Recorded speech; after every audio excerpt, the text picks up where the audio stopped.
All right, well, welcome to everybody, and thank you for having us back. Um, I am not entirely sure exactly where we left off. I think it was 3 months ago that we were doing this in March. And I have a recollection that we did have this slide up before when we were talking about the maximum depth of a trap. And I'm really fond of this picture because of the can of Drano and the plunger. And it's thinking back to my home inspection days, which are long, long ago, of times that I would be looking at something like this and the realtor would be standing over my shoulder saying, but it was done by a licensed plumber. What are you? And that we have all these just sort of self-evident modes of failure in front of us here. So as you can see from this, the problem with this is that we are going to be looking at all of those things underwater all of the time, filled with sludge, and that it is just not going to drain properly. So I don't recall if we actually discussed air admittance valves last time. If anyone says, we know all about this, they unmute themselves and say, you did this already, we'll move on. But otherwise, I did want to mention these briefly. I believe that you do see them a fair amount in your part of the world. Correct me if I'm wrong on that. But yes, we do see them a lot around here. And yes, we'd like to hear what you have to say. Thank you. Well, do you sometimes see them where they terminate in an attic for a branch drain, for instance? We have seen that out here.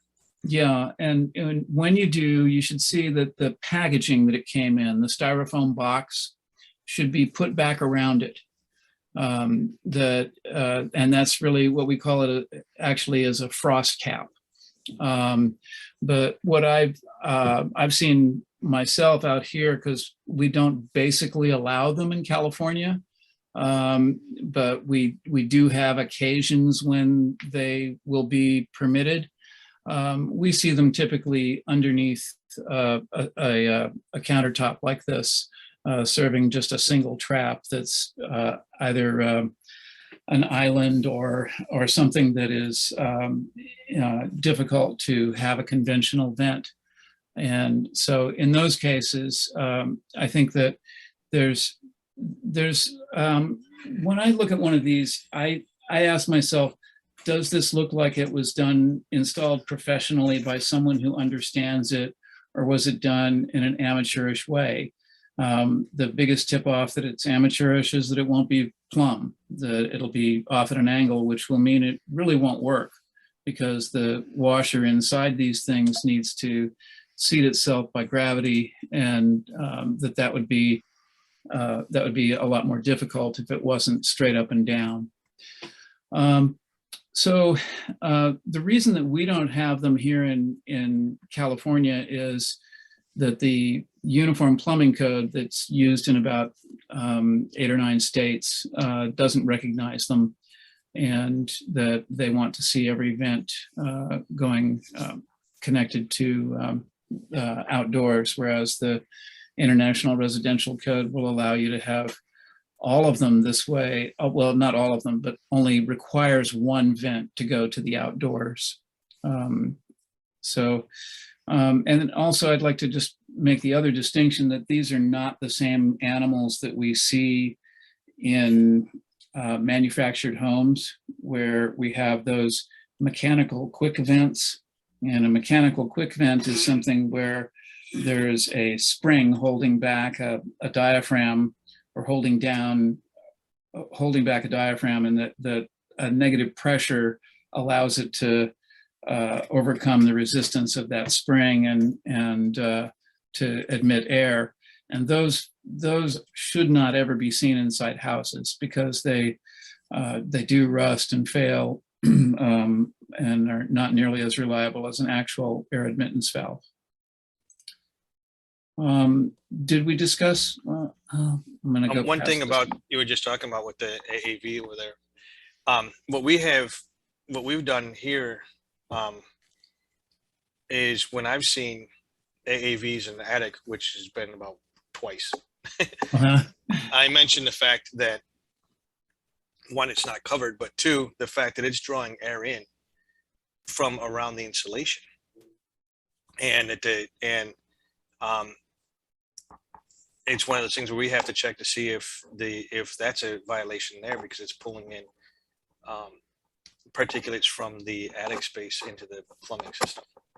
Uh-huh, yeah, and that could cause one of these things to foul, I would think. So If that I've were said that to- it was wrong on those premises. Yeah. Yeah, they are allowed to terminate in an attic, but they not if it's just for a single fixture trap, but it's like I say, it has to be well above the insulation, and it has to have that frost cap on it. Great information. Thank you. All right. Pressure reducing regulators. Here's the type that we're used to seeing. And at one point, it was common to see this type of regulator from Watts. So what's the difference between this one and this one? The one that we're seeing here has two separate ports that you can access from underneath. And the first one is this strainer. And the way that this one over here was designed is that it is supposed to have a strainer right in this spot here, but it's not as readily removable. This type here basically got phased out about 15 years ago. So we should be seeing the type that has the removable strainer that is ahead of the actual pressure reducing regulator. I'm recalling that as a home inspector, I would see these a lot. And that one of the things that would happen is that quite often that they were obstructed with a lot of sediment in them. And what I would do to determine this would be, well, first off, the clue that you're going to have is, even if you have a large pipe coming into the house, big house, and you've got an 1.5-inch pipe or something like that, that when you use fixtures simultaneously, there's a really noticeable pressure drop, even though you think, well, there shouldn't be because I've got, large pipes. and so what you can do is take a pressure reading as close as possible to the regulator downstream of it. Take a static pressure reading with nothing operating at all, and then go turn on the bathtub, come back and take a look at it and get a dynamic pressure reading on it. And if there's a significant difference between the static pressure reading and the dynamic pressure reading, oftentimes the culprit is simply this regulator here needing to be maintained. And so it's the kind of information that I think is always helpful to for a home inspector to provide to clients. It's a 10-minute job to shut off the water, pop the strainer out, clean it, put it back, and solves a lot of problems that could have been causing people to be experiencing a lot of aggravation with their plumbing system. Maybe enough that they sold their house because of it, who knows? Okay, so this is the old type. Here's this is the more standard kind here. Odd location for it. It was in a crawl space. And one of the things that happens with these regulators, anytime you have one, is that they create what we call a closed system in your plumbing.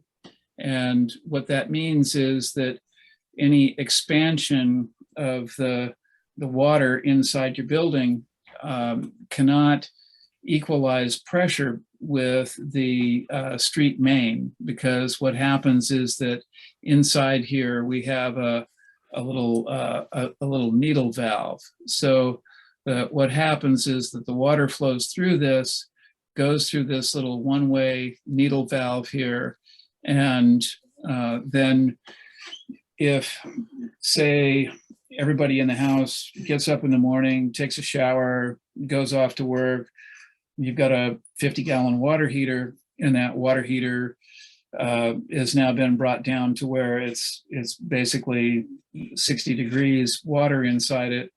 And now you are, your water heater is coming back up to temperature. It's going to come back up to 140 degrees. What's going to happen is that it's just a linear relationship of the pressure that is in that water with that temperature. So your water pressure in the building is going to be very high. I remember as a home inspector sometimes coming up to a house in the afternoon and doing my first pressure reading, static pressure reading on the outside of the house, and getting numbers that were as high as 150 psi. And sometimes you'll see even that the water heater temperature pressure relief valve might have opened or dripped as a result of the excessive pressure. But then as soon as you run something, just for even the briefest instant, all of a sudden the pressure is back down to what the normal regulated pressure would be, which would be less than 80 psi. What you have to have when you have one of these closed systems is that you need an expansion tank on the water heater. If you have a storage tank water heater, you've got to have an expansion tank for it if you have one of these regulators. So here's an example of the expansion tank. Now, it's not typically actually required by code that you have the expansion tank. It's not always required that it be strapped to the wall, but it's a good idea to have it supported by something other than a 1/2-inch plumbing fitting. The other thing about these is that you'll sometimes see it installed just the opposite of what we see in this picture, where it's on top of the pipe, and that you basically upside down from what we see here. That's not a good idea either, because what you want first off is you want to be able to have access to the airport on that lower side here in this picture, but also that it's actually going to they're going to work better if the air is at the bottom rather than at the top. It's gonna last longer between charges. Okay. I don't really have much to say about this. Skip, you have anything you want to add here? Not hearing. Sorry, self-muted. No, except they usually are installed wrong. And what's the usual about how they're installed wrong? A lot of them, as soon as the PEX comes out, they do a sharp turn. And, right. And these things are usually require that PEX have a straight-on approach into the manifold. So they don't want them stressed where it comes in, at least, and that I think that's manufacturer driven. So I forget which one I looked at, and it says some X number of inches of a straight section before you're allowed to bend. Well, I think everything on these, as you mentioned, that is manufacturer driven. The codes are have very little information in there really regarding PEX, but the PEX industry has a pretty standardized installation guideline that cuts across all of them. The only difference is really being the types of fittings that we have, the difference between the push fittings, the press to fit fittings, the crimp fittings of different types, and so forth. And I'm a little out of my depth on this because when I was a home inspector, PEX hadn't come along yet. And then when I was a jurisdictional inspector, I was in a jurisdiction that was stuck in the Stone Age, and we still didn't have much PEX. Although the little bit of it that I did see was usually done wrong. And one of the things that would be done wrong is not having the PEX itself seated properly into its fittings, not the right depth of it before they put it under a crimp ring. Another would be bundling the lines, mixing the hot and cold together instead of having the hot lines insulated. And then lack of support and sharp bends and those kinds of things. But I only saw it a few times, and I realize it's the dominant system these days. But that's all past my time in a way. There was one comment about, do they still have problems in Las Vegas, from Bruce LaBelle. That was, I think, mainly Kitech. We have some of that issues out in Central California too. That's mainly dezincification of the fittings, where they use the brass fittings and they would fall apart from aggressive water.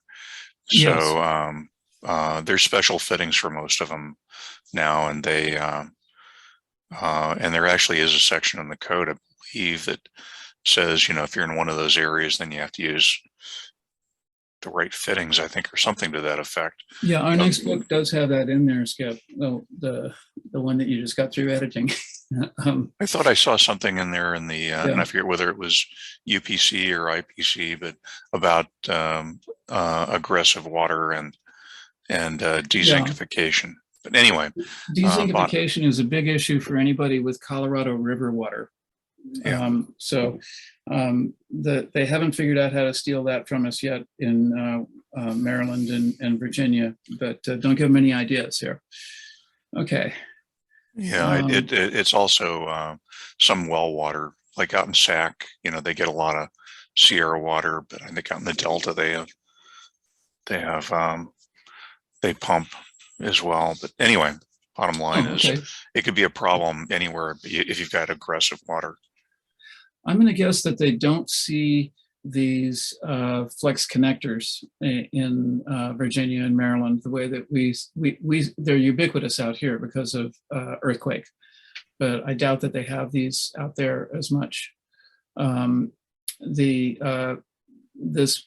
have been some changes in the rules on sediment traps, though, in the last couple of code cycles.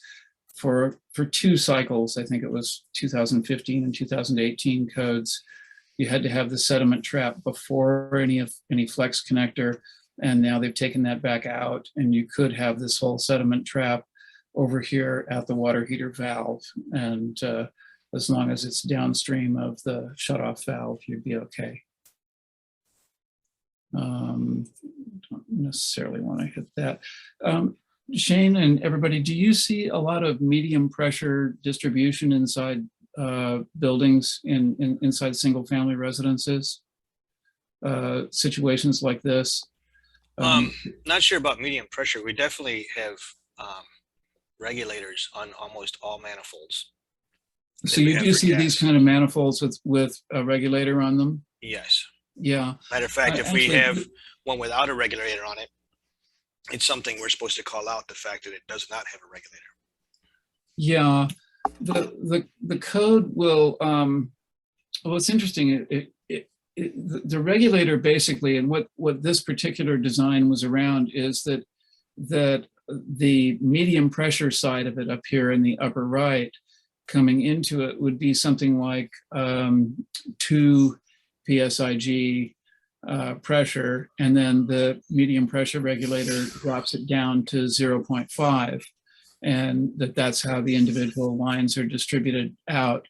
So it's very much, it reminds me of electrical panels where you have a large feeder coming in and then you have smaller wires in your branch circuits. The same idea here. This picture was actually drawn based on a photograph I took in Virginia. So I thought you guys would have them there. But the thing that you also have is this vent limiter here, which is if you have a rapid shutoff of a gas appliance, it can cause a bit of a pressure here. You might get a puff of gas out of that. And if this was a gas meter, and carrying the whole house, and it was in a basement or something, you'd probably instead see a pipe on that vent there instead of a limiter like this. Okay. Now, one statement another individual said also is that the way flex connectors are done around here, it allows the gas pipe threaded connections to move around too much also. That's a statement another one of the inspectors here said. Are we referring to this kind of a flex connector, or are we talking about CSST? Because Is why you were talking about the CSST, but I'm not. yeah, because Daniel Daniel, if you want, do you want to elaborate? Feel free to jump in and say something here. Yeah, whenever I see these flex connectors on water heaters, you just touch the black steel pipe and it wobbles all over the place, which can cause a leak. Yeah, yeah. Anything with this, this valve needs to be secured in place. And I know one of the other things similar to what you're saying is that with CSST, a lot of times people will think that they can just put the valve on the end of the CSST or and then have another piece of CSST go to the appliance or something. But the valve must be secured in place, and that you don't want any of this stuff to be bouncing around on you. That a lot of times, gas fittings are a little bit different depending on the age of what you're looking at. A lot of older gas valves are the grease pack type valves, and the fittings are oftentimes in older piping systems are done with a pipe dope. If they're done in a newer system and you see white tape on them, that typically is the thin white Teflon tape that is used for plumbing, not the thicker yellow tape that's rated for gas connections. So, and I don't know. I used to carry around a gas tester with me, not one of the really fancy ones, but just the basic TIF tester with me as a home inspector, and I would find lots of little leaks. Usually nothing that would get the utility excited, because they don't care if it's leaking into a well ventilated space. It's not going to ever reach a combustible mixture, and I guess they appreciate the business. Okay, so. Skip, do you have anything to add about tankless water heaters? Yeah, I think I've seen one installed, right? No. Ever? Really? Yeah, they're like always. There's always something to talk about on them, in my experience. Well, you ought to come up here. I have one right outside my office window. It's a what is it? Navian? Navian. Navian, yeah, really, really high efficiency one. Yep. That it has got two separate pipes sitting on top of it, each going about 2 inches out of the water heater, and one pointed one direction, one the other for the supply air and the vent. And so when they were putting it in out there, this is my next door neighbor's house. I looked up the manufacturer's instructions for it to see what they were supposed to be doing. And of course, there is actually a kit you're supposed to buy if you're going to have it be direct vented like that on an exterior wall. But would they do that? No. Yeah, they actually, someone said that TPRV, they actually have pressure relief valves on these. They don't have temperature pressure relief. Right. So if you see one that's got a conventional like a water heater style, that's going to be wrong. And then the other thing that'll happen is sometimes the manufacturer will ship one with a unit, and the BTU rating on that PRV has to be at or above the BTU rating of the appliance. So if you've got a 199,000 BTU tankless, you have to have at least a 200,000 BTU PRV. If someone lost that and they went down to Home Depot, it's almost always going to be wrong, which means that actually, I thought, what's the worst that can happen? And I was looking at the UPC plumbing manual, illustrated manual one time, and they made actually a really big deal about it. They said they can, if they're underrated for the appliance input rating, they can fail in a catastrophic manner. Then the other thing that's often wrong here is on older homes, they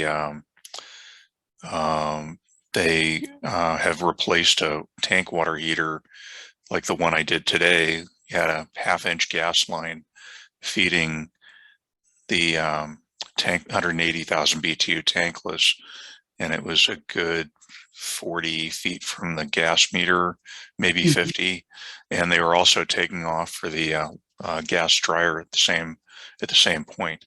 So the gas pipe was clearly undersized for the BTU appliance, and the consequence of that is like having a Ferrari with a block of wood under the gas pedal. So you can it would go really fast, except with a block of wood it'll only go 25 miles an hour.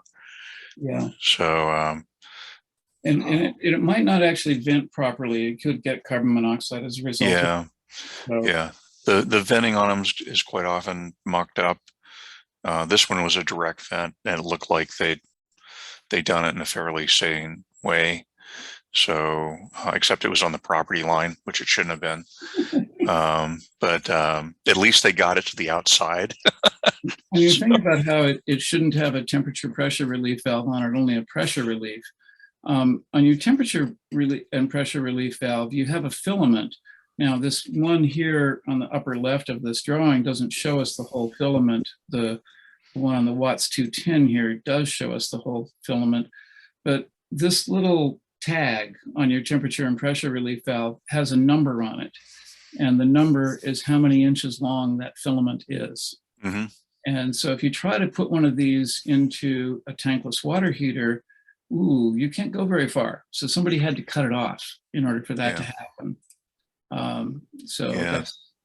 That's the other thing I'll see occasionally too is, especially on changeouts, but even new construction is, we'll have a gas meter that's maybe labeled for 250,000 or 250 cubic feet per hour, and in a big house it might have 1 or 2 tankless units plus a couple of gas high efficiency furnaces plus a 8-burner Wolf range, and all the stuff. And if you start roughing out the demand, there's maybe 600,000 or 700,000 BTUs of gas demand trying to go through a gas meter that only will give you 250,000 BTUs.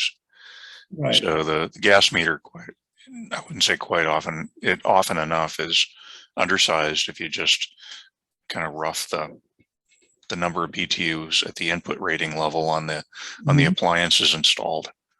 Yeah, exactly. Okay. Now, I don't know if this Watts 210 is actually something that folks are seeing out there or not. But basically the idea is you have a water heater in a basement. If your basement doesn't have a drain, where does the water go from the temperature pressure relief valve? So I know that one of our local jurisdictions here did this thing where they, let me see, are you guys seeing this water heater picture here in the center of the screen? We're actually seeing the whole PowerPoint right now. It's out of presentation mode. Oh, okay, it's out of. If you go back into presentation mode, we should see the whole. I'm going to do something different here. Then I'm going to. Okay. Yeah, we're not seeing the share screen. This right here. Okay. There we go. Yep, we see that. So this is. Oops. Come on back. Come on back. Where'd you go? Where'd you go? We're looking at the little here. still fitting from San Jose. The still. Yeah. That's what it looks like. Somebody's doing moonshine in their basement. Okay. You thought it was a water heater. It's really a moonshine. It's really moonshine. Okay. Yeah. This is an interesting picture. Have I blown it up big enough now? Is it showing on the screen? Yep. It's full size. Okay. Good. I think I took this about 40 years ago because it doesn't have a seismic strap on it. But the city of San Jose used to have a handout for this, and I think the city of Palo Alto still does, where they said, if you're in a basement like this, we know that the discharge from your temperature and pressure relief valve should not run uphill, because when you test it, then what's going to happen is you're going to end up with a slug of water left inside that thing. Surface on it might evaporate. It could, block it. And when you need that temperature pressure relief valve to work, it might not work. So what they do is they actually had a handout saying, here's a good way to do it. You just put a little T fitting on here, and you do run your pipe uphill like this, but you put a 3/16 copper tube down here, draining to a bucket, so that when you test your temperature and pressure relief valve, yes, the water goes through the pipe out there, but then the final residual bit of water in it will drain out through this and go back down into that bucket, and then you empty the bucket. And so, and the coil design is basically to sort of dissipate the energy so it doesn't whip around and create a problem.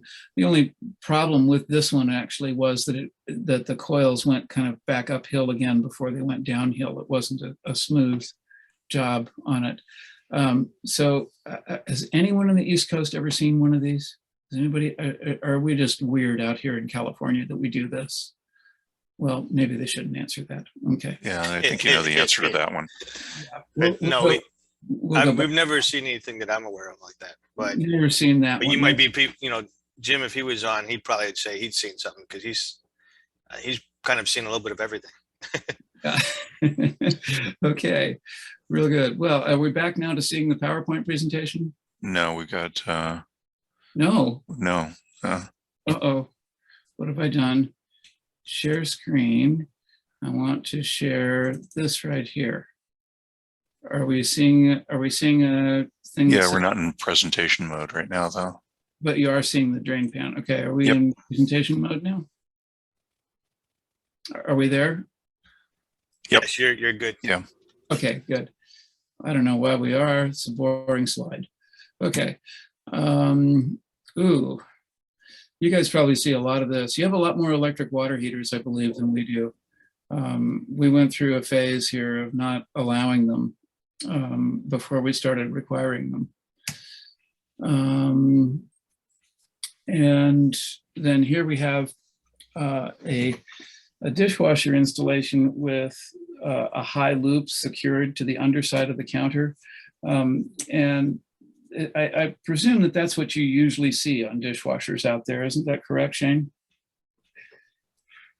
It's about 80% of the time we don't see it, but we're supposed to see it every time. Supposed to see it. Yes.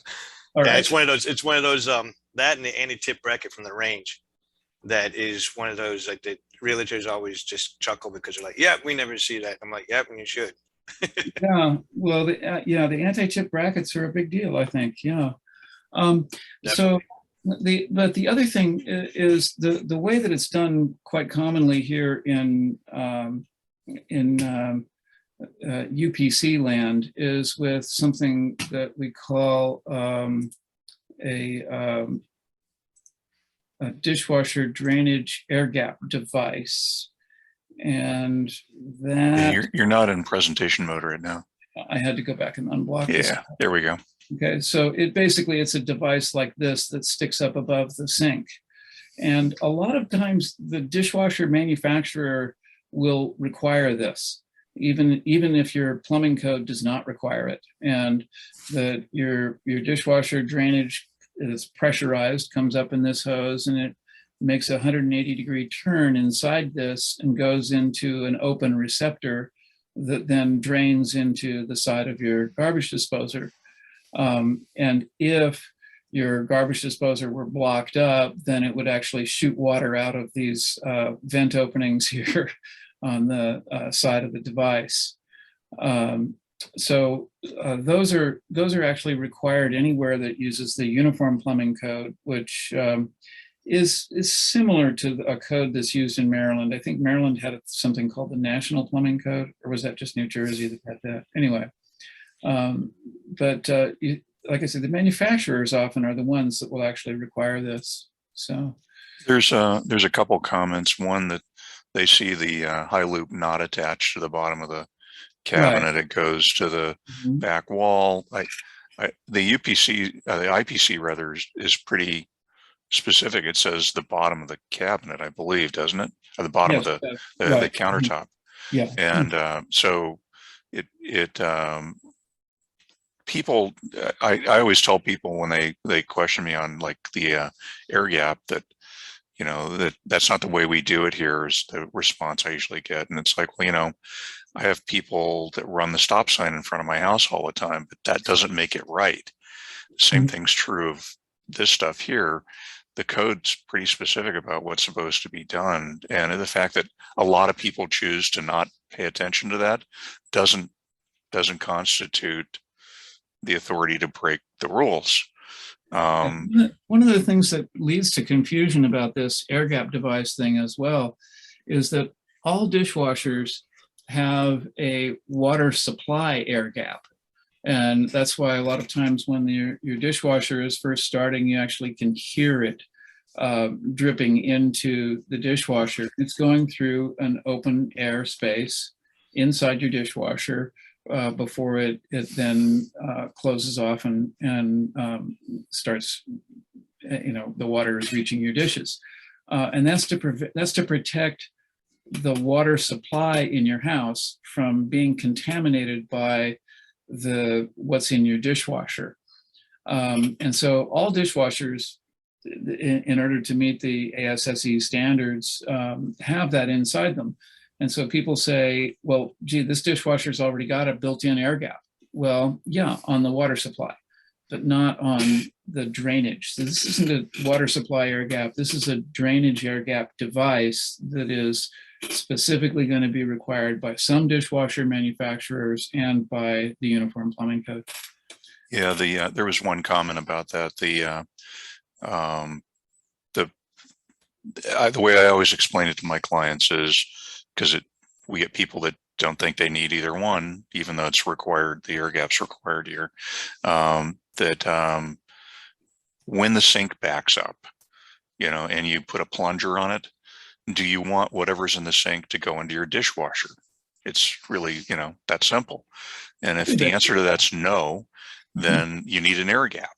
So if you don't care if you have poopy water in your dishwasher, then, you know, I'm okay with that. But that's the consequence of not having them. And to Douglas's point too, some manufacturers, even in areas where we just had this discussion, where high loops are allowed, if the distance from the output side of that garbage disposal or the height of the drain above the at the wall isn't more than and it's manufacturer specific, like GE says 18 inches from that drain to the bottom of the floor, then even if you're allowed to use a high loop in your area, they want an air gap anyway. So the manufacturer would then override the local code because it's more restrictive, and they do that because it doesn't work right unless it's a certain height. So Skip, you're giving a bunch of guys in Virginia and Maryland one more defect to find so that people can look at them. I know. I know. One more deal to kill. That's right. Okay. One other question here. Sean put in here, shouldn't it be at least above the flood rim of both the sink and the dishwasher to serve as actual air gap? And this one, what happens on the air gap device is it has a marking on it that says flood level, flood line, and that marking has to be above the flood level rim of the sink. So where you find that sometimes is a problem is if your sink is attached to the underside of your countertop, so that part of your sink that's next to the faucet where the air gap device is can sometimes actually be below a really thick layer of tile on your countertop, that kind of thing. Usually that critical level marking on an air gap device is 1 inch above what the way that we've got it drawn here. It would be right about where I've got my mouse pointer right now. So that's a really good question. That is one of the things that has to happen. It's got to be above that flood level rim. And something we see in some older homes out here is the drain line coming off the disposer higher than the part where it enters the disposer. So you have your P-trap there, and imagine that going higher than where it came out. The P-trap looks like it's backwards essentially. Well, yeah, what happens in some old houses here too. So it can be a lot of fun seeing these together. Yep.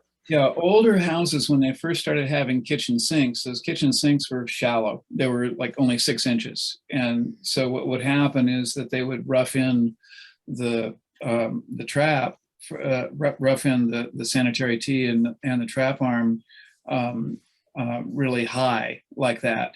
And so really what happens when you replace that sink and disposer is you're supposed to tear the wall out too, and get a band cutter out, cut the old iron pipes, and put in a new sanitary tee, and get everything done the right way. But nobody ever does.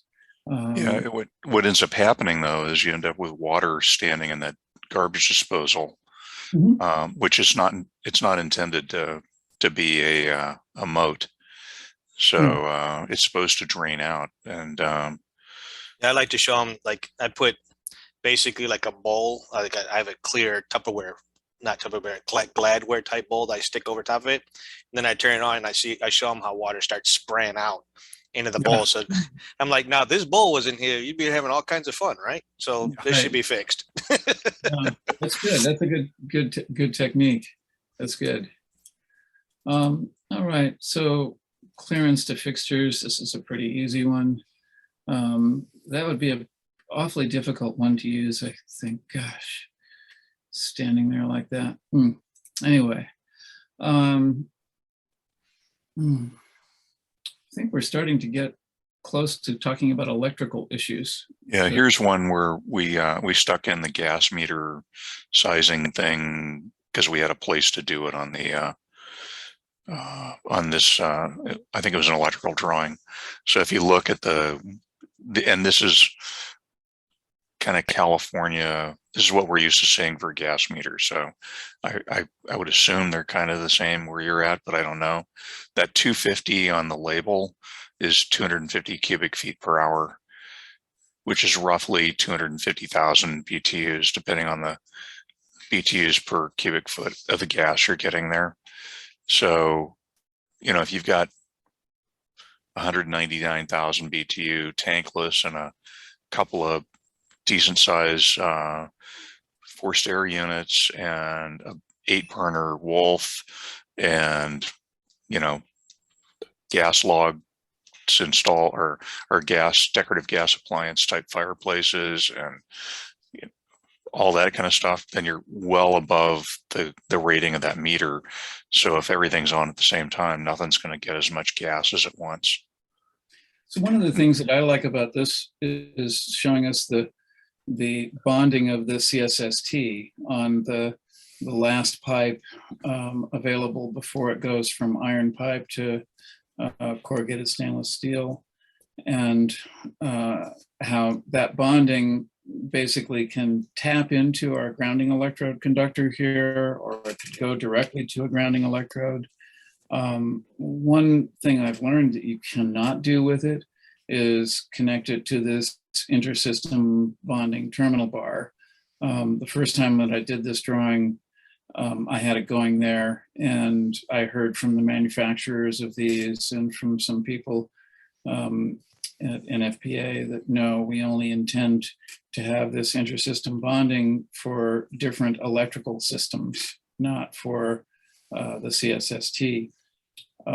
So this CSST, this is supposed to now be a number 6 wire. that is bonding it as part of the protection against damage from an indirect lightning strike. So you folks out there must see this a lot. I would expect that you must see these CSSTs. Not only must we see it, but Maryland and Virginia has in their state code that we have to call it out as that only a licensed professional electrician is able to verify that it's done properly. Yeah, that passed here too. That's actually the the CSST manufacturers and one of the largest law firms in the world got together and have been going state to state getting these laws passed that home inspectors have to say that. Now the problem with this, is this enough, Skip? Can I go to the problem? Why I hate this rule thing. First off, when they say that only a licensed electrical contractor can say if it's done properly, they came up with this rule while I was working for a building jurisdiction, and I take great umbrage at the idea that the contractor that I'm regulating and policing can be the only one to say whether something is done right, because when I was wearing the badge, I'm the only one that can say it's done right. And secondly, there's nothing in the National Electrical Code or in the training for any electrical contractor regarding bonding of CSST.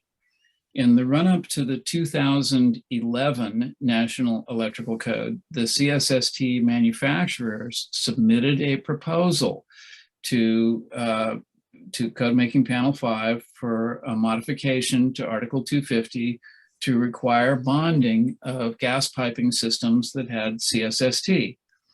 And the people on Code Making Panel 5 for the National Electrical Code said, what are you talking about? The only reason that we bond gas piping within a building is to create a fault current path that if that gas piping is energized by that building's electrical system, we want it to complete a circuit so that a breaker will trip. It has nothing whatsoever to do with lightning. And they responded, and also with a little bit of extra information on it. They said, by the way, if your gas tubing product is so bad that it's that vulnerable, maybe you ought to stop making it. So no, this is not in the electrical code, and it is not something that is in any electrical contractor's training. It is in the mechanical code. It is in the IRC. It is in the plumbing codes that deal with gas. So it's basically, it's a gas code thing that has been put in there sort of preemptively by as Skip is saying, the CSST manufacturers. So what the kind of the backstory I'd heard on it was, when a house blows up, they want the home inspectors, insurance to be on the hook.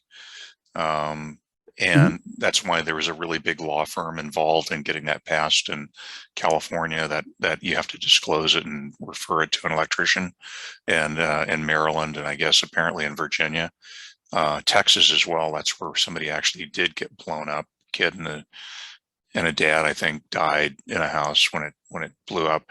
It's also the reason why, from what I understand, I don't have independent verification that intersystem bonding can no longer be on the same line as the one that you bond the CSST with, because Comcast and all the big telco companies didn't want their systems on that same line so that they might get blamed if the house blew up. Right. When I drew it with it on there, believe me, I heard about it. It was bad. Yeah. So, yeah. And Mike Twitty, who knows a tad about electrical, I think, said hopefully NEC will get on board. I don't know, Douglas, what do you think? I think they don't want anything to do with it. I don't want them to. I disagree. I think this is a gas product. The thing that's prevalent now is the materials that have the integral bonding system built into them, the counter-strike systems and so forth. Yeah. The manufacturers are basically solving their problem. We do not need to corrupt the National Electrical Code with this problem. I think Code Making Panel 5 did exactly the right thing in rejecting this. Could anyone address the question I put in the chat? I've had people tell me that you're not allowed to have flexible gas tubing connected to a furnace or water heater. Yeah, I actually addressed that for you, Robert. But it was Oh, much I missed further it. down, so that's why I probably missed it. You cannot pass flex line through the cabinet. Now, some Right. manufacturers are starting to say, well, you can have a grommet that's around it, but to put simply, you cannot have it pass through a cabinet. So it has to Right. be hard piped through the cabinet. Right. Inside the what I cabinet? replied. Inside That's the what I cabinet, on the Yeah. outside of the cabinet, and to water heaters, there has been nothing that has rejected that to my Yeah. present knowledge. CSST is not allowed to direct connect to an appliance unless the CSST were independently or in addition to being listed and labeled for use as CSST, it was also listed and labeled as a flexible gas connector, which I'm not aware of any that are.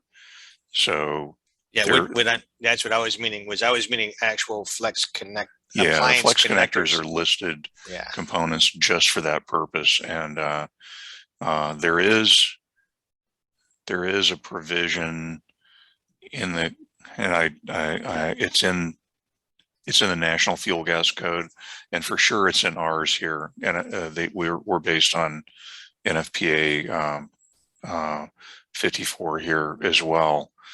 It does allow for the flex connector to pass through a cabinet wall on a furnace if it's, and they use the word protected. Right.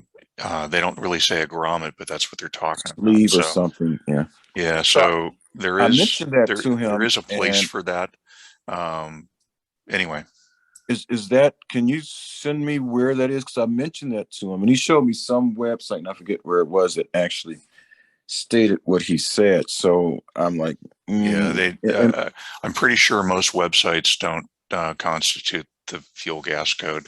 It would depend on where you're at as to what one they've adopted, but even the fuel gas code that's in the IRC, okay. which is chapter 24, and the fuel gas code that's in the national fuel gas code that's adopted in it in terms of the uniform plumbing code in chapter 12, both of those are almost identical because they impact how manufacturers make gas appliances. So they can't be too different. Otherwise it would complicate making appliances that could be sold across the United States. Yeah. So they're very similar. Yeah. I mean, that's what I thought, and that's what my training was. So I'll go see if I can find something in writing to respond to him. Thank you. Didn't mean to keep you on that. No, Sorry, that's right. Shane, I missed your reply. No problem. Hey, thank you for speaking up. It's good. These are questions that other people probably have too. That Absolutely. it's always good for people to speak up.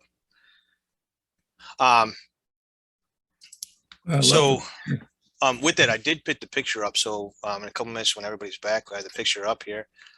And this picture comes from Kate Johnson. So, Kate, if you wanted to even chime in and say what it is you had a question on and references. I mean, it's kind of obvious to me what I'm thinking the question is, but but just making sure. And when you guys have questions and stuff, feel free to chime in. I have someone saying that tried to raise their hand to ask a question. Apologize, I didn't see hand raisings. I wasn't actually looking for hand raisings either, as I'm doing a bunch of different things at the same time. Go ahead, Kate. The water heater that this expansion tank is on is less than 4 years old. The CPVC that I'm assuming started out vertical to support the expansion tank literally is melted like a piece of spaghetti. and the expansion tank is now sitting on the hot water pipe going to the rest of the house. I'd really like to hear more about why you don't want the air adjust valve at the top and why that's a bad thing. And then why, I'm curious how much temperature it takes to melt the CPVC to make this happen. Obviously it needs a licensed plumber to make it better, but I'm just curious on your thoughts of probable why what happened.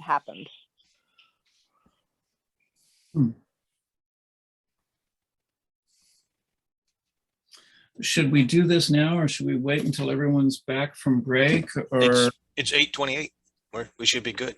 And but let me do one thing here, Doug. So if you guys have questions, feel free to put them in the chat like we've been doing.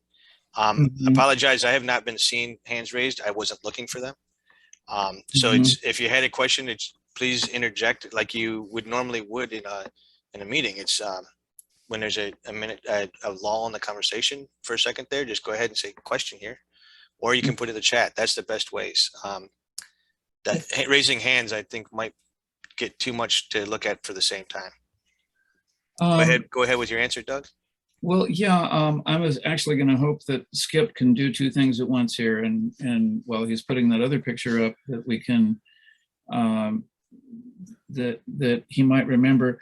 I know that we have a rule that says you can't have PEX within 18 inches of a water heater connection, and I'm wondering if that rule is actually PEX or plastic in general. I thought it had to be. I thought it was plastic. But this would be a perfect example of why you don't want plastic that close, because of the amount of heat that's being kind of given off by the water heater since since it rises. The other part of it too is that cold water pipe that is supporting the tank now is a it's going to be pretty warm itself, because the tank is sitting on the hot water. The thing that is now I'm sorry, you're right. is the cold water. You're right. It's on the hot water. Yeah, it's a very energy inefficient thing too, because like the way I like to see it always is with a loop in the top of the water heater, so that the natural convection stops, and then you go back up again and out to the house. So there's something else in this picture that's very unusual for me to see in a house, and that's the vacuum relief valve. This thing with the black handle on the top of it here. I've been starting to see that. I guess a plumbing company is introducing it into the new builds. I have been seeing it more recently as well. Yeah, we require it when the water heater is higher than any of the fixtures. And so how that's interpreted typically is that if say it's a single story house, people don't ask for them, but you put the water heater in the attic, you should have it. And in commercial installations, like where I became aware of this was in commercial kitchens, where you would elevate the water heater because for economy of space, that we would always require these on the cold water supply of the water heater. So well, this makes sense because this is a 4-story condo building with 2 floors being one condo and 2 floors being the next condo. And this water heater is on the 4th floor with the kitchen below it. Yeah, so the idea is that if somebody shuts off the water and they turn on a drain, this is supposed to somehow prevent the tank from draining itself. It's never quite made sense to me. But anyway, that's what it's doing. Doug, for you to take back control, if you just go ahead and say share screen, it'll kick me off. Oh, and, I can hit stop there. You hit stop there, then you can go ahead and share your screen again. All right. Andrew Ling, you had a question here. So, well, we didn't answer her question. Oh, I'm yet. sorry. I thought you did. My mistake. We didn't really, because she asked why the air should be the other way. I got that information basically looking at a service contractor's website, somebody who installs these things and has replaced a lot of them. And that was one of his things. The other place I would get it is from the manufacturer's instructions. The fact that the label's upside down is kind of a hint. And so I'd want to read what Watts had to say about this. And then again, back to the question of support, this is obviously one that should have been supported. And it's, I guess what we're seeing here is that right behind this red thing here, that's a T fitting going back to the water supply. So here's our water supply coming down below the vacuum relief valve, teeing into here, going up to the expansion tank, and then back down through this this ball valve and into the water heater. Yes. So we have a couple of questions then that I haven't really answered for you. One is, can you have the plastic this close? Two is, why exactly do you want the tank the other way around? And so why don't you send me your email address. You just send an email to me, Douglas@codecheck.com, and I'll research that and get back to you. Okay, Kate? Thank you. Okay. So now we're going to stop sharing Shane's screen. We're going to start sharing my screen again. And while you're doing that, Doug, and Andy Ling, you had a question? Just really quick, if everybody looks in the chat, that mechanical drawing that Douglas talked about is there. And I believe you should be able to click on it and download it to your computer. Oh, great. Okay. And all right. Chat. Oh boy. I don't want it to be that big. Go away. There we go. Okay. So we're going to get to why I've got that new drawing in there. We're going to talk a little bit here about mechanical systems, and I don't know if last time did we talk about condensate control last time? No, we did not. We didn't. Okay. The most things that we covered last time is we covered a lot with structure, a lot with electrical, and then we started just kind of a brief, quick thing through plumbing. Right, so yeah, we're in a good position right here. Yeah, I had this panic attack. I remember. I thought I had the whole meeting to talk about electrical. Imagine me getting carried away talking about that. Okay, so I should go full screen here. Is this right? Am I getting there? Let me see. Oh, come on over here. I have to move some stuff around to get the button visible. Where is it? There it is. Okay, so am I full screen with the drawing says condensate to indirect waste? Yes, you are. Okay, great. So basically our air conditioning coils, there's a lot of, it surprises me actually how often we'll see people getting these things wrong, that I'll see the vent on the wrong side of it, or that I'll see what I call a running trap. That's to say a trap that's there, but there's no vent for it. And basically, we want to look at what happens when we're collecting that condensate in that furnace is that we want to have a trap there so that we're not also blowing air out through that pipe. It's going to stop that airflow through there. But also, in order for it to drain without suctioning that trap, it has to have a vent on the downstream side of it. So then what do we do with that water from there? Well, one thing we can do is, oh, come on back here. Don't do that. What happened? Why am I doing this? There we go. All right, so one thing that can happen is we could take it to what we call an indirect waste, which is that it's a sink tailpiece or a bathtub overflow. Now, this is an indirect waste is an air break, which is different than an air gap.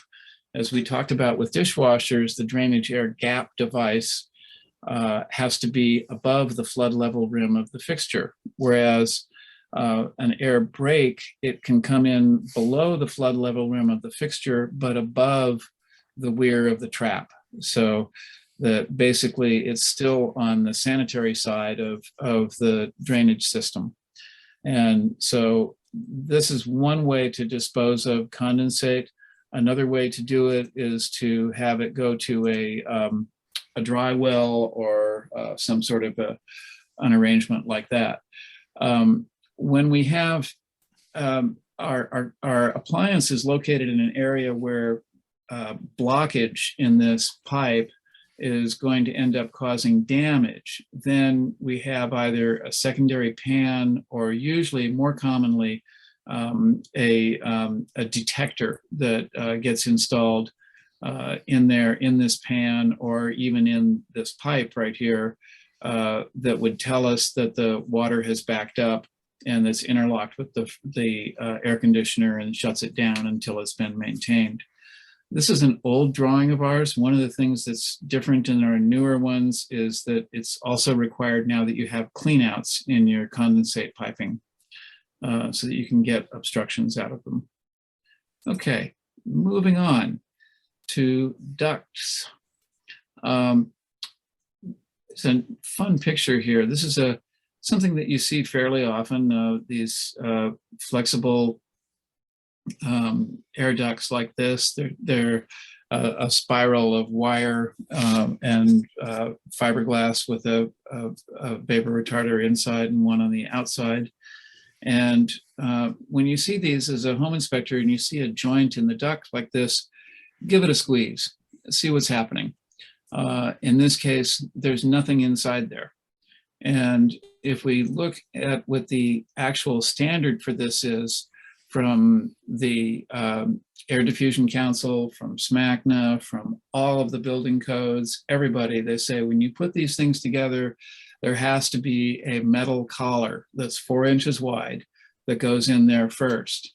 And then what happens is that the inner band of each of these has to be lapped over that raised little ring there on this collar, so that on both sides it's lapped over it, and that you have to have metal worm gear straps that go around it.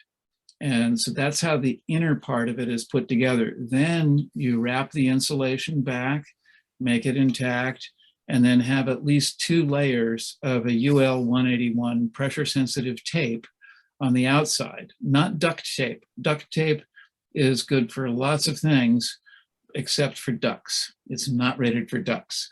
UL 181B pressure sensitive tape is what you need instead. So this is a very common problem that we find. The other really common problem we'll find is that ducts are bent too sharply, these flexible ducts. The basic rule is that these ducts have to be stretched as far as possible. You want, the codes actually state that you have to use the minimum amount of ducting necessary to make the connection. And that means that they basically get stretched. And so anytime you have a kink like this, it's obvious what's going to happen there. Ducts in general in residential are very seldom are they sized properly. People don't do the manual D calculation that you're supposed to do. In fact, in my house, my office here, which is right next to the furnace, has an 8-inch duct serving 144 square foot room. And my home inspector didn't say anything about it to me either. I was just going to ask you if that bastard did. Excuse my French, but I keep telling him he should have sued that guy. Well, Was that home inspector Skip? Might be. Okay. So, okay. So, the, so, okay. So, this is the slide that that I'm actually replacing that Skip has put into the chat, and the reason that I have replaced this is that the manufacturers and the standard making organizations have become a little bit more restrictive about this in the last few years. Since we did this original drawing here, when we did this one, we were talking about there being a maximum of 5 feet between supports, and pretty much all the codes now agree 4 feet is the maximum spacing for flex ducts. But what we see in real life is this. We see these real long runs with extra duct and with these big sags in them like this. I've seen these where actually you could see a high water line on the duct where it had been sitting in the water or floating on there. So I think the key takeaway from this is that the more duct that's there, the more bends it makes, the more sags it has, is more loss of airflow, more turbulence, and in a sense, more pressure in the wrong places. It's not getting to its outlet. Instead, it's that wherever it leaks, it's going to leak. And so it's costing people a lot of efficiency. The one thing that hasn't changed in this illustration is this rule that says that the maximum that a duct should sag is 1/2 inch per foot of support spacing. And you can see that since the support spacing is not supposed to be more than 4 feet, it used to be 5 feet, that means 2 to 2.5 inches. Whereas what we see in real life is more like 2 to 2.5 feet. So this is something that that I think, when I was a home inspector, I didn't understand this as much because I didn't realize that what I was seeing every single time was so incredibly wrong. And then I had the ducts replaced on my own house, and when they did it the right way, and they stretched everything and they supported everything properly, and I learned something about it. So, Skip, you have anything to add on that? Yeah, I agree with you. I mean, residential, it's the wild, wild west when it comes to duct work. And it's all about, as Douglas said, it's all about energy and efficiency. You know, the straighter and shorter those ducts are, the less friction loss you have, and the more efficiently you move air through there, and it doesn't dwell, which means it doesn't lose as much heat. So it's all about energy efficiency. Yeah. So I think Jim told me that you do have this situation sometimes of having furnaces in closets. And if you do, then you've got an issue of how do you get the combustion air to that closet. So this is depicting ducting our combustion air in there and having 2 openings, basically, one in, one out, to provide fresh air for the combustion process in this furnace. But if it's in a closet, oftentimes what they do is they'll put this return air grill right next to it. So now the only thing that separates the combustion air from the circulating air is the door. The door has to be shut.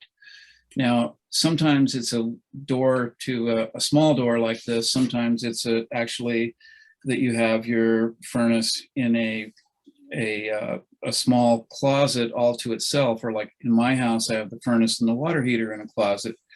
And what you can do as a home inspector is the thing to look at on this is, oddly enough, is the edge of the door is what you should be taking a look at, and the edge of the door jamb.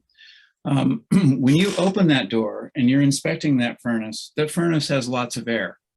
But when you shut that door, and that door is that furnace is in its actual operating condition, if there isn't enough air in that closet, what you'll see a lot of times is a line of dust along the edge of the door jamb. And that line of dust on the edge of the door jamb is a manifest indication that there is insufficient combustion air to that appliance. If you don't have enough combustion air to that appliance, what happens? Well, it requires that you have sufficient oxygen to complete the combustion process, that when you're burning methane and converting it to carbon dioxide and water vapor, that it goes through a phase of first being carbon monoxide and burning that into carbon dioxide. But if you don't have enough oxygen, you're still going to end up with carbon monoxide as one of the products of combustion. And so it's very important that you have adequate combustion air and adequate separation of combustion and circulating air. All right. So one quick thing, Douglas, I stuck in the link to the video section on our website. There's a thing there on closets with furnaces in them, and the other big reason for checking those door edges, if you get a return air leak on the inside of that closet, it can actually depressurize that closet interior, and no amount of combustion air will overcome the power of that fan. You'll end up with sucking combustion byproducts out of the burner assembly into the living space. It's called entrainment. It's actually a really dangerous condition. So anyway. Right. Yeah. All right. We talked about that actually in the gas appliance venting seminar last week, and here we have another illustration on that same topic here about gas appliance venting. And the basic rule that we have for termination of a B vent, that's to say something that's for an appliance where the products of combustion are lighter than air. It could be still coming from a furnace that has a fan-assisted induced draft type of an assembly. But once that draft inducer pulls the combustion gases through the heat exchanger and delivers it at the flue collar of the appliance, that what happens is, due to its temperature, it's still lighter than outside air, so it can be vented in a B vent, and that B vent it then has to discharge that to the exterior of the building. So we have a simple rule that where it comes through a sloped roof, if that B vent is not more than 12 inches in diameter, it's got to be at least 1 foot above that roof. And if it's a steeper roof, it would be a little bit more, as shown by this table that's at the base of the bottom of this illustration. However, if that vent is adjacent to a vertical wall or any other part of the building that could really interfere with that natural venting of the combustion products, then if it's within 8 feet of it, then you have to be 2 feet higher than any portion of the building within 10 feet. So let's look at some practical examples of this. Obviously, this one's not tall enough that it needs to be 2 feet higher than the top of this parapet here, just for those rules, but also it really genuinely won't work right.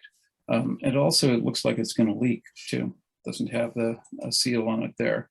Here's another one where it's actually right next to an openable window. Another one adjacent an openable window. So you're going to get the products of combustion coming into this kid's room. So here's a picture of something that was actually code compliant at its time, but the code's become more stringent since then. It used to be, 35 years ago, that you only needed to worry about that height if you were within 4 feet of the adjacent vertical wall. And now it's if you're within 8 feet that you have to be 2 feet higher than anything that is within 10 feet of that outlet of those vents. And the reason for that is suppose that from the direction we're looking at this, suppose that the wind's at our back. So the wind is pressing across this building. Well, what it's going to do is it's going to create a high pressure zone there. And I think we can see that's a garage here in the front. So this has probably got a couple of gas burning appliances in the back of the garage there. And what's going to happen is that that high pressure, when the wind is blowing in this direction, is going to push down into those B vents, and it's going to prevent those from drafting properly. And so what's going to happen is you're going to have the products of combustion in the area around those appliances. So basically we want to get it higher than anything that is within 8 feet of it. So if we look at this drawing on the left, we see that we want to be a lot taller than we are here, because again, if the wind is blowing from here from right to left, it's going to keep this appliance from actually drafting properly. It's going to interfere with its efficiency and also possibly produce carbon monoxide there. But you also run into it in sometimes it's just not practical. And so here's an example of something where we have this B vent that is exposed below the roof line. So we have solved the problem. We've gotten it to where it's at least 2 feet higher than any portion of the building within 10 feet, that type of thing. But the problem is now we have this B vent in a cold location. You know, I imagine this picture, what it would be looking like in the wintertime with there's snow on this. And what is it venting? It looks like it's probably coming from a basement. Maybe it's a furnace down there or something. So here's something that was added to the codes about 9 years ago, where they said basically if you're doing that, what you want to do is put a chase around that vent. You want to build something around it and then insulate that chase so that you don't cool off this vent so extremely that it can't actually draw by gravity. That if this doesn't have a certain amount of temperature above ambient here, then the gases inside it are not going to be lighter than air. They're not going to draft through there. Instead, what's going to happen is you've got this column of heavy, cold air that's going to prevent the appliance in that basement from drafting properly. And if it doesn't draft properly, that means you're going to probably be producing carbon monoxide down there. So this is one of many, many reasons why we have carbon monoxide detector requirements now, is that there's a lot of situations like this that are, this is probably completely code compliant at the time it was installed. But at the same time, it's not going to work. And so you need to understand why and recommend that they do something that makes it work. Okay, we'll talk a little bit about wall furnaces because they're my least favorite thing. Can I interrupt 1 sec, Doug? Yeah, sure. Just give you a heads up. It's 8:58 now. Oh, I figure for our 2 hour what do you call it? Our 2 hour regulation for being able to get training, that would take us to 9:10. So that gives us another 12 minutes. Would just want to give you a heads up with that so that you can plan your timing here. Okay, that sounds good. Perfect. Thank you. We'll do that and get ourselves 2 hours in here. Okay. So there used to be a lot of regulations around wall furnaces, and they have gotten a lot simpler in the sense that it just says basically follow the instructions that come with it. There's still a few things in the code that are specific, but it's mostly follow the instructions. So that's why we say it shouldn't be too close to the corner and that you'd follow the manufacturer's specifications. A lot of times if these are old, you're not going to see anything that's going to give you it's hard to look up the actual specifications on these. It's hard to really find all that information. The problem with wall furnaces is that what happens is you have an open draft hood up here and your burners down below. And if you get a lot of dust on your burners, what's going to happen is it's not going to get enough oxygen. It's going to produce carbon monoxide. It's not going to be hot enough. And that can actually come out of the open draft hood up here at the top. So wall furnaces are, to my mind, one of the most dangerous gas appliances that way, because unless they're properly cleaned and maintained, you're going to have a lot of potential for carbon monoxide with them.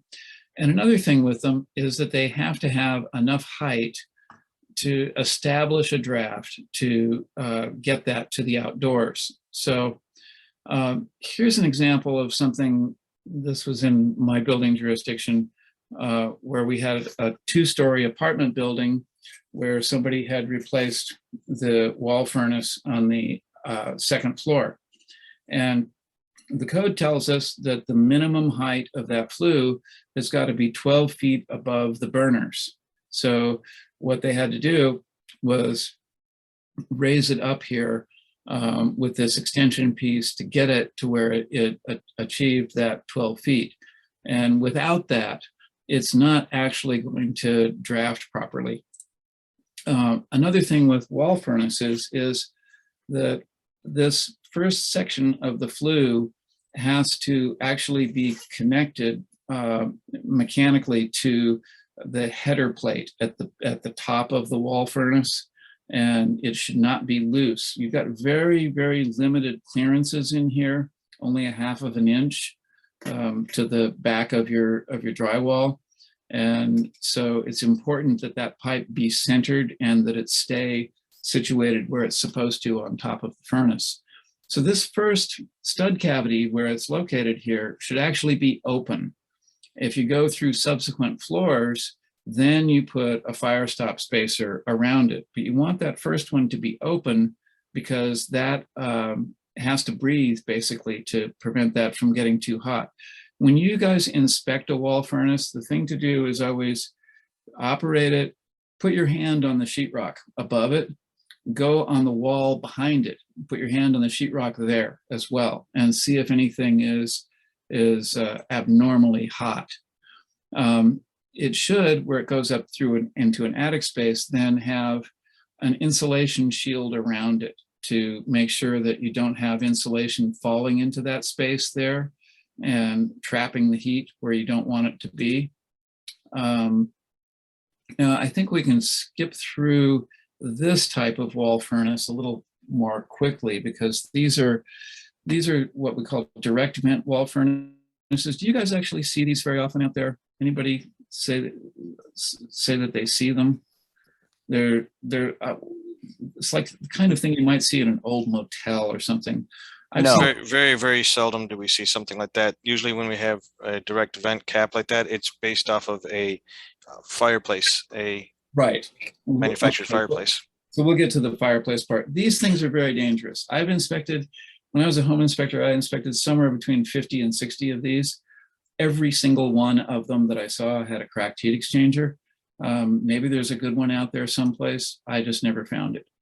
So what we have as a much more popular thing now are these direct vent fireplaces where we have a solid glass pane in the front. It's not glass doors, it's a solid piece of glass. And they have a space around them so that this gas that you're burning in here is actually going to be a usable heat source. And the gas vents directly out the side and the combustion air for it comes in a coaxial pipe around that. So that you've got a sealed combustion chamber basically with these glass doors and this double wall pipe and an actual heat source. So I think we have some examples. Oops, we don't have an example of those, but what I'd like Skip to talk about what possible safety hazards you might find associated with these things here. So back I want to say it was 2013. I met an attorney that had sued the manufacturers over these. The glass on those, when the older ones that didn't have the safety screens, were found to be getting up into the 475 to 500 degree range.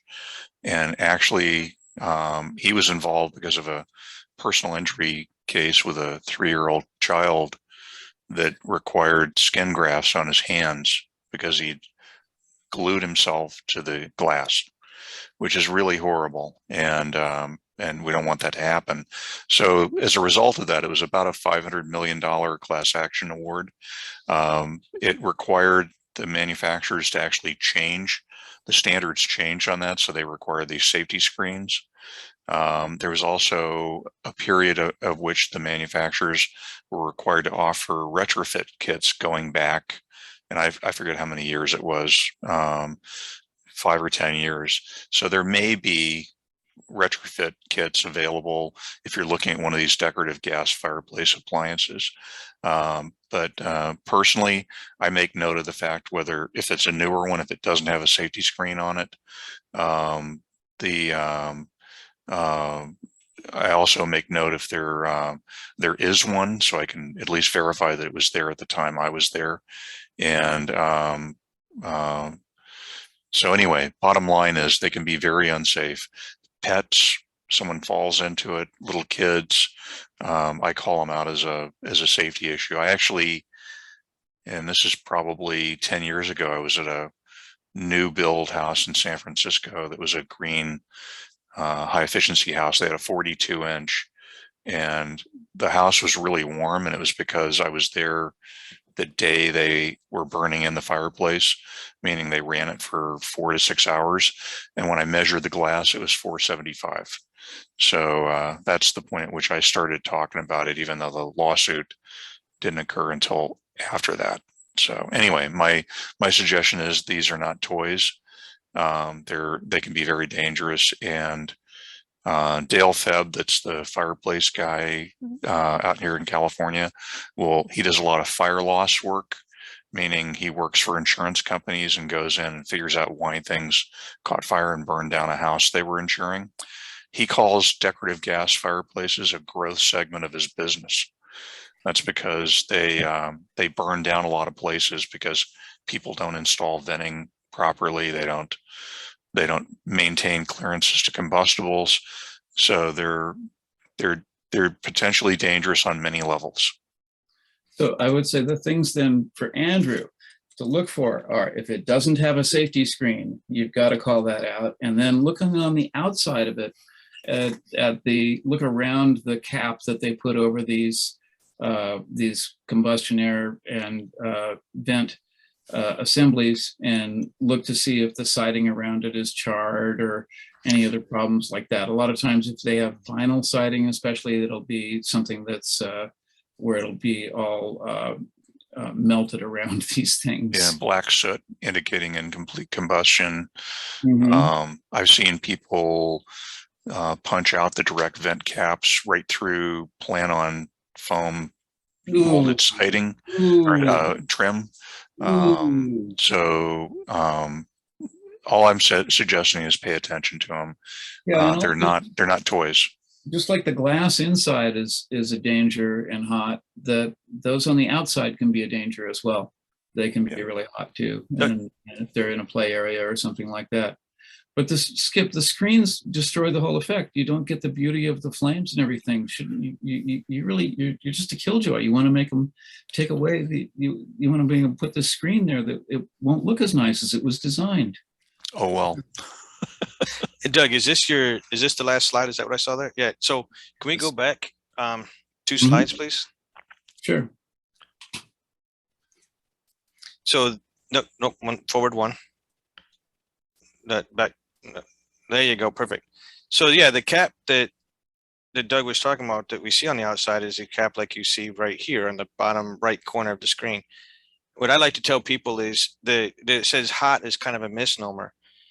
It should say will remove skin.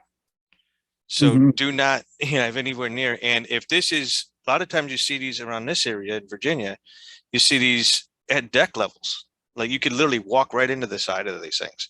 Mhm. So they need to have some sort of barrier to protect people from being able to touch these. Yeah, build a cage So around it. these are things that we should be calling out. And then lastly, you were talking about vented fireplaces here in that last slide you were looking at there. Can you go Well, back to direct the vent, yeah. Mhm. the Direct vent. that yeah. one right there, right? Yeah. We have a lot of ventless fireplaces in this area. Yes. And there's a big debate between are those safe or not, because they say, well, they have oxygen sensors on them and they're supposed to shut off automatically. Me personally, I call them out every time as being an issue that if you run this for a period of time, you can put carbon monoxide into the home, because every time that I've seen one run, it turns on the alarms in the house. Do you have, for our last minute or so here, did you have any comments on the ventless ones? Well, we have an interesting amendment in our codes here in California from the Department of Housing and Community Development. It says that ventless gas appliances are not allowed to be installed, used, maintained, or to exist in dwellings, period. I think that answers the question. The one thing I would say about those, they're typically they throw off, like you said, carbon monoxide. They also throw off tons of moisture vapor. So you'll see them walls getting fuzz growing on them if they've been running them without the windows being open, because it'll be like a steam shower. Most of the manufacturers of these things require that at least one window be cracked a little bit. I'm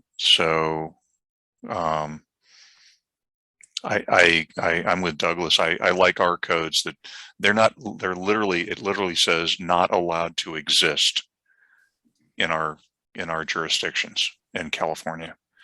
You're using everybody in that house as the proverbial canary in a coal mine. Well, Doug and Skip, we thank you very much for finishing out your illustrations presentation here. It's been great information. We're going to be having our sign out token. The text will be sent out here in just a minute or two. Just enough time to be able to click a few things here. Any last questions before we finish up today? Anybody with any last questions? Don't everybody speak it first once. Okay. It's go ahead. Thank you very much, Doug. That was a very nice presentation. Thank you, Andrew. I did have one observation. I've done a lot of multifamily, huge. And I just did one with like 400 some units. It's an older one from the 60s. And your comment about the furnace sharing the air. So these units basically were in a closet, split system. They were not high efficiency or anything, so they weren't bringing in any outside air. And a lot of times the screens were inside the closet, the return air filter. And some they were like package units, meaning that the air was coming in. So obviously that's an issue based on what you're saying there. Yes, and it's also that you said this was an older multi-unit thing. 60 built in 66. Yeah, the thing is that when something like that was being built, providing combustion air to an appliance closet would have been very, very low on the radar of an architect's to-do list. It's still low on their radar in 2022. And so 60 years ago, it was going to be much worse. But 60 years ago, buildings weren't as tight as they are now. They weren't constructed as tightly, and you got away with a lot more. You had a lot of air turnover through infiltration, exfiltration, and so forth.